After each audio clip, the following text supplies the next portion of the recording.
শৃঙ্খলা বাহিনীর কথা আমি শুনছি যে সকল পুলিশ যারা কি পজিশনে বসছেন বা প্রশাসক যারা হয়েছেন, correct me if I am রং, তারা সবাই বিএনপির পছন্দের বিএনপির লোক। আমি জানি না আপনি কোথা থেকে শুনেছেন, বাট আমার মনে হয় না এটার ভিতর সত্যতা আছে। আচ্ছা ঠিক আছে, আমি আসছি আবার আপনার কাছে। বিএনপি যদি বিএনপি লোকে হতো তাহলে তো বিএনপি সারাক্ষণই বলতো যে ঠিক আছে আমরা যেভাবে চাই সেভাবে হয়, তা হচ্ছে না। এটা তো মুখে বলতেছে না, অন্তরে বলতেছে বলে মনে হচ্ছে আমার।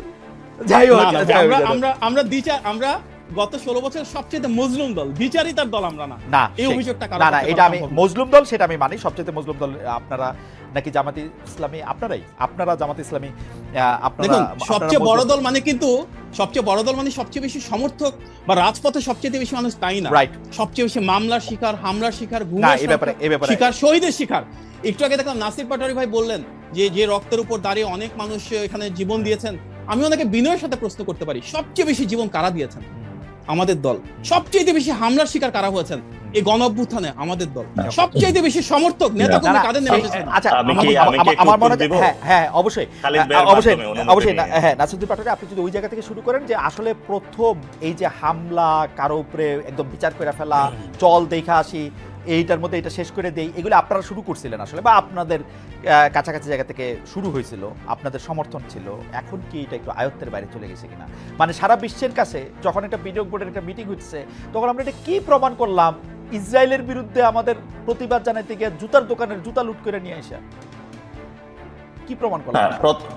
প্রথমত হলো এই গণঅভ্যুত্থানটা হওয়ার পরে এখানে কিন্তু সংঘবদ্ধ কোনো একটা গঠিত রাজনৈতিক দল কিন্তু গণঅভ্যুত্থান যে করে নাই, ফলত একটা যে যেখানে পারে নিজের জায়গা থেকে ঝাঁপিয়ে পড়েছে, এবং পুরো জিনিসটাকে কিন্তু আমাদের গণঅভ্যুত্থানের পরে কন্টেইন করাটা আমরা করেছি। এবং এটা যতটুকু এখন স্টেবল পজিশনে মানে এসেছে, প্রায় আমাদের মাঠে 176টা মুভমেন্টের ওইখানে গিয়ে আমাদের কাজ করতে হয়েছে, এবং আমরা আমাদের যতটুকু শক্তি ছিল সর্বটুকু আমরা ব্যয় করেছি যাতে কোনো বিশৃঙ্খল না ঘটে এবং এই ডিসঅর্গানাইজ ফোর্সটা একটা অর্গানাইজিং। এবং এটার জন্য কিন্তু আমরা প্রথমে নাগরিক কমিটি গঠন করেছিলাম, এনসিপি গঠন করেছি, এবং এটা ডেমোক্রেটিক প্রক্রিয়ার মধ্যে যাচ্ছে যাতে এইভাবে কোনো কিছু না।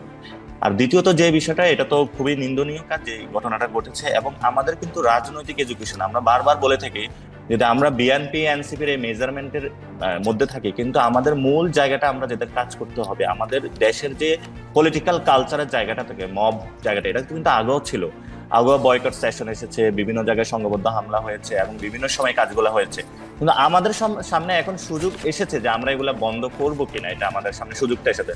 তো বন্ধের প্রক্রিয়া শুধু পুলিশ ডিপ্লয় করলে, আপনি আর্মি ডিপ্লয় করলে অনেক সময় পারবেন না, তারা আর্মি পুলিশ বিভিন্ন জায়গায় তাদের সাথেও হলো জড়িয়ে যাচ্ছে।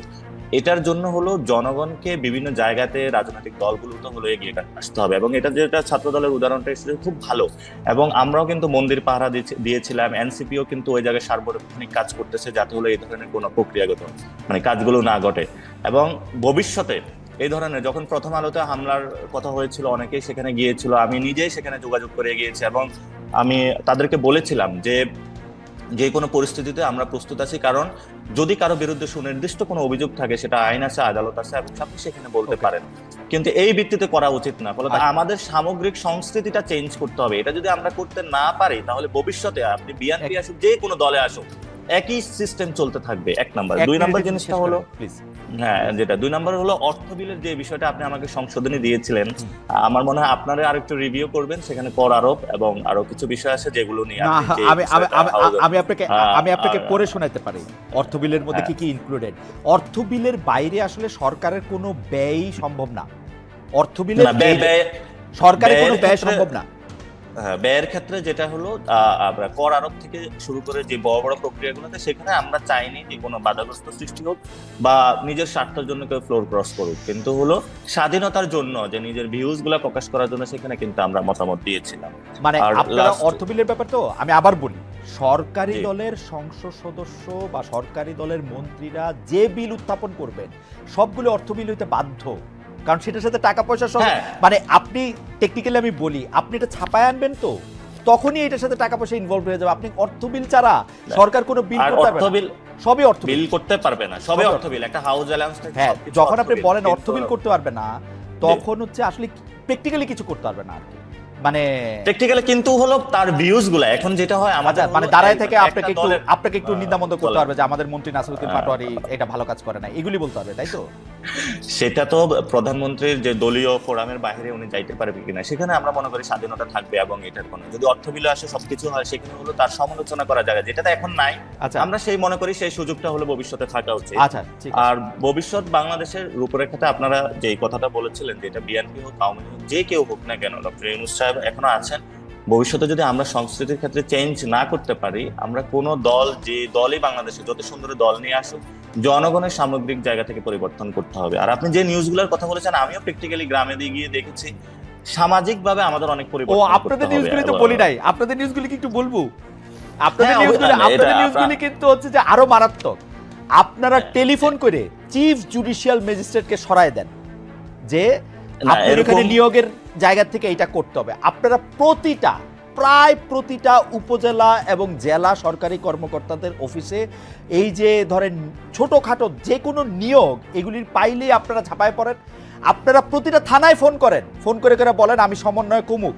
হয়তো নাসিরউদ্দিন পাটোয়ারির মতো অত বড় সমন্বয় ফোন করে না, কিন্তু এগুলি করে, কিন্তু এগুলিও কিন্তু আমরা পড়ি। এখানে অনেকগুলা ঘটনা ঘটছে, এটা অস্বীকার করার, আমরা অস্বীকার করতেছি না। কিন্তু আপনি চিন্তা করেন, যখন হলো প্রথমে মুভমেন্টটা হলো 158 জনের সমন্বয়ক ছিল, প্রথমে এটা পুরো দেশে কিন্তু এটা বিস্তৃত ছিল না। এখন সিলেটের একটা প্রত্যন্ত অঞ্চলে একটা ওয়ার্ডে যিনি মুভমেন্টটা করেছেন, এবং উনিও কিন্তু এখানে সমন্বয়কটা পরিচয় দিচ্ছেন। আমরা এই বিষয়টা শৃঙ্খলার মধ্যে আনার জন্যই কিন্তু পরবর্তীতে বলেছে পুরো বাংলাদেশে আমাদের সময় নাই। আমরা একটা ওয়ান লাস্ট কোশ্চেন ইচ আমার একটু করতে হবে। আমি একটু প্রথমে ডক্টর মাহাদির কাছে আসছি, তারপরে শেষ আবার আপনার কাছে আসবো। ডক্টর মাহাদি, আমরা একটা হাইপোথেটিক্যাল সিচুয়েশন ধরি, হাইপোথিসিস দিয়ে যেহেতু শুরু করছিলাম, একটা হাইপোথেটিক্যাল সিচুয়েশন দিয়ে শুরু করি, যে যেমন ধরেন ডক্টর ইউনূস ডিসেম্বরে ইলেকশন দিলেন না, এবার একটু প্র্যাকটিক্যাল করলে ভালো হয়। আচ্ছা, ধরেন ডক্টর ইউনূস ডিসেম্বরে ইলেকশন দিলেন না, জুনেও ইলেকশন দিলেন না, বিএনপি কি করবে সেই ক্ষেত্রে? মানে সর্বাত্মক আন্দোলন, এই সরকারকে মানে আবার একটা সরকার হটাও আন্দোলন বিএনপি করতে হবে নাকি বিএনপি একটু সবর করবে যে ঠিক আছে জুনে দেয় নাই, জানুয়ারিতে দেয় নাই, দিবে নাই কোন এক সময়? দেখুন, এই সরকারটা এসেছে বিএনপির 16 বছরের সুদীর্ঘ আন্দোলন, যে আমরা একটা অন্তর্বর্তী বা তত্ত্বাবধায়ক সরকার চাই, যেটা হবে দল নিরপেক্ষ, সেটারই প্রতিফলন। এবং গণ অভ্যুত্থানে আমরা দেখেছি বিএনপি সর্বশক্তি দিয়ে এই সরকার প্রতিষ্ঠার পেছনে কাজ করেছে, এবং বিএনপির কারণে কিন্তু এটা সর্বদলীয় সরকার না হয়ে নির্দলীয় নিরপেক্ষ সরকার হয়েছে। আমাদের নেতা ভারপ্রাপ্ত চেয়ারম্যান জনাব তারেক রহমান বারবার বলেছেন, এই সরকারের সফলতা মানে বাংলাদেশের সফলতা, এই সরকারের ব্যর্থতা মানে বাংলাদেশের ব্যর্থতা। সুতরাং আমরা সর্বাঙ্গীনভাবে ওনাদেরকে সহযোগিতা করব, ওনাদের যেখানে ভুল আছে সেটা ওনাদেরকে ধরিয়ে দিব। আজকে আমরা যা দেখছি, নির্বাচনের সাথে সংস্কারকে মুখোমুখি করে ফেলা হচ্ছে, যেটা একেবারে অনাকাঙ্ক্ষিত। আমি একটা কথা এখানে বলতে চাই, যে সংস্কার বলতে কিন্তু শুধুমাত্র কেতাবি বা তাত্ত্বিক কোনো কিছু না। সংস্কার বলতে সব সংস্কার মেনে নেন, 1 মাস লাগবে সাইন করতে, ইলেকশনের পথে আর কোনো বাধা থাকবে না। দেখুন, বলেন সব সংস্কার মানছি, সংবিধান, আচ্ছা আপনি মানবেন সংবিধানে যেমন ধরেন একটা দেশের নাম পরিবর্তন করা, নাম পরিবর্তন, এগুলি মানবো না, তাহলে মানবেন কি হবে? যেমন আপনি জানেন, আপনাদের নলেজে, দুইবার প্রধানমন্ত্রী মানবো, 4 বছর ধরে মারবো এগুলা, ওই ডাইরেক্ট ওই বিপক্ষ হইলে ওগুলি 3-4টা মানে। নর্থ কোরিয়ার মতন বিশ্বের সবচেয়ে বড় স্বৈরাচারী দেশ, তার অফিশিয়াল নাম কি জানেন? অফিশিয়াল নাম হচ্ছে democratic people's republic of north Korea. Right, জানি আমি, ডিপিআর। তাহলে বাংলাদেশের আপনার নামের পরিবর্তন করে গণপ্রজাতন্ত্রী না জনগণতন্ত্রী, এগুলো তো ম্যাটার করে না খুব বেশি। আমাদের মনে হয় সংবিধানে পরিবর্তন, আমার শিক্ষক আলী রিয়াজ স্যারকে প্রফেসর ইউনূস একটা দায়িত্ব দিয়েছেন, তিনি তার দায়িত্ব সুচারুরূপে পালন করতে গিয়ে অনেক বিস্তারিত একটা মানে পরিধি সীমানা দেখিয়েছেন। তো মানা না মানা জনগণের উপরেই আসলে না, আমরা যেই বিষয়গুলো নিয়ে আমাদের আসলে কোনো দ্বিমত থাকা উচিত না, যে একটা লোক যাতে এককভাবে ক্ষমতার জায়গায় না দাঁড়ায় থাকে। ওই দেখেন মাহাদি, আমি আপনি সহ দর্শকরা পাটোয়ারি কিছু হইলে, আমরা কিছু বললে আমার অনুষ্ঠান থেকে আমি হাসি, কিছু হইলে মানে আমি যতবার একটা এরকম প্রশ্ন তুলতাম, আমাকে বলতো আপনি বিকল্প দেখান। তো এই বিকল্প দেখানোর জায়গায় কি আমরা আবার যাইতে চাই পাটোয়ারি? সরি, মানে আমি একটু অ্যাড করতে চাই। আচ্ছা ডক্টর, আমি শেষ কথাটা বলে নিই, সরি, সেটা আপনি বলেন। যে কোনো সংস্কারের মৌলিক ভিত্তি 3টা জিনিস, তার মাধ্যমে জনগণের ক্ষমতায়ন বা গণ আকাঙ্ক্ষার প্রতিফলন নিশ্চিত করতে হবে, জনগণের ভাগ্যের পরিবর্তন করতে হবে, এবং অবশ্যই জনগণের ম্যান্ডেট প্রয়োজন হবে। এটাই সংস্কারের মৌলিক ভিত্তি।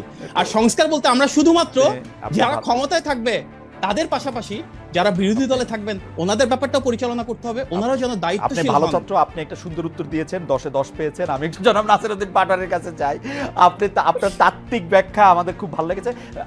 নাসিরউদ্দিন পাটোয়ারি 1 মিনিট, আমরা ঈদের সময় এনসিপি লোকদেরকে না, আপনি শুধু আমার স্পেসিফিক প্রশ্নের জবাব দেন, কারণ এটা আমার একটা মানে আমি আমার টাইম ম্যানেজমেন্ট খারাপ, সেজন্য আমি একদম লেট করে ফেলছি। যে এনসিপি সদস্যরা বিভিন্ন সময় লোকজনের কাছে গেছেন, আপনারা কি নির্বাচন করার ক্ষেত্রে বিএনপির একটু নক করতেছেন, জামাত একটু নক করতেছেন, কার সাথে জোট ভাববেন সেরকম ভাবতেছেন, নাকি আলাদা আলাদা নির্বাচন করবেন? এই ব্যাপারে আপনাদের কোনো ভাবনা হয়েছে?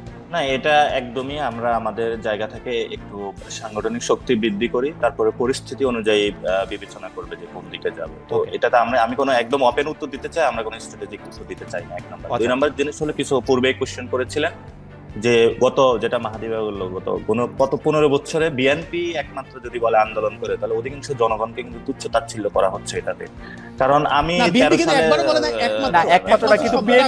বিএনপি কিন্তু 15 বছর ভাই বিএনপি নাম ধরে আন্দোলন করছে, ওই মানে ক্রোড়পত্রের মধ্যে এক লেখা বা ধরেন ছাত্রলীগের বিশিষ্ট কর্মী ঘোষণা দিয়ে ওরা কিন্তু এগুলি করতে পারে নাই, ওরা রাস্তায় দাঁড়ায় বিএনপি নাম লয়ে আন্দোলন করতে হয়েছে।